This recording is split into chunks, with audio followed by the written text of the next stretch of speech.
Hey guys, what's up? Welcome back to Hockey Hub. Today, we'll talk about hockey players who are secretly MVPs. Let's head into it. Number 10, Larry Robinson. The Big Bird Larry Robinson was part of his own 4-year cup run with the Montreal Canadiens from 1976 to 1979. Along with fellow defensemen Guy Lapointe and Sergei Savard, Robinson was part of the best defensive unit in hockey. In the 1976 and 77 season, Robinson could have easily won MVP. The defenseman scored 85 points and was an outstanding plus 120 on the season. Robinson would finish his career with 2 Norris trophies and a Conn Smythe Award. He ended his career just shy of the 1,000 point mark with 958.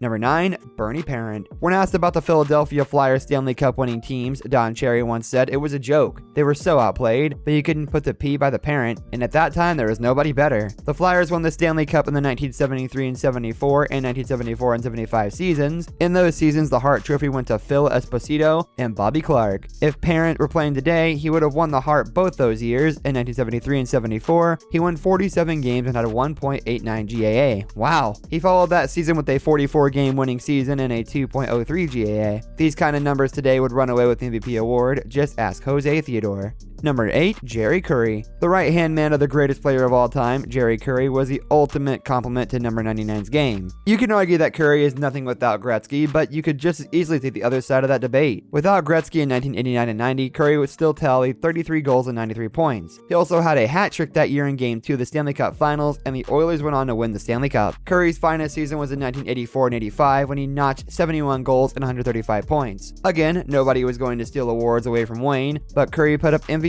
numbers during his great career. Number 7, Peter Stastny. In the early 1980s, 3 centers took center stage in the league: Gretzky, Trottier, and this man. Peter Stastny was one of the more complete playmaking centers in the game. In 1981 and 82, Stastny had 46 goals and 93 assists for 139 points. That placed him second in assists and third in scoring. Stastny scored 100 points in 7 times, and his career only came away with a Calder Award in his rookie season. He finished his career with 1,239 points. Number 6, Pat LaFontaine. Pat LaFontaine was a shifty center who had incredible balance. In a concussion-shortened career, he put together some wonderful seasons, and none was better than 1992 and 93. With Alexander Mogilny as his sidekick, LaFontaine mustered 148 points, including 95 assists that placed him second in the league in scoring behind Mario Lemieux. Lemieux was a worthy winner considering how he performed and what he battled that year, but LaFontaine deserves recognition for the best season of his remarkable career. Number 5, Teemu Selanne. Teemu Selanne exploded onto the NHL scene in his rookie year of 1992-93. That year, he was one of 2 players that scored 76 goals. The other, Alexander Mogilny, had Pat LaFontaine dishing him the puck. Selanne was not so lucky. He was virtually on his own with the Winnipeg Jets and still managed 132 points, which ended up being 5th. I'm not sure anyone could have predicted how durable of a career Selanne would have. Still a valuable member of the Anaheim Ducks, Selanne has a spot safely reserved in the Hall of Fame.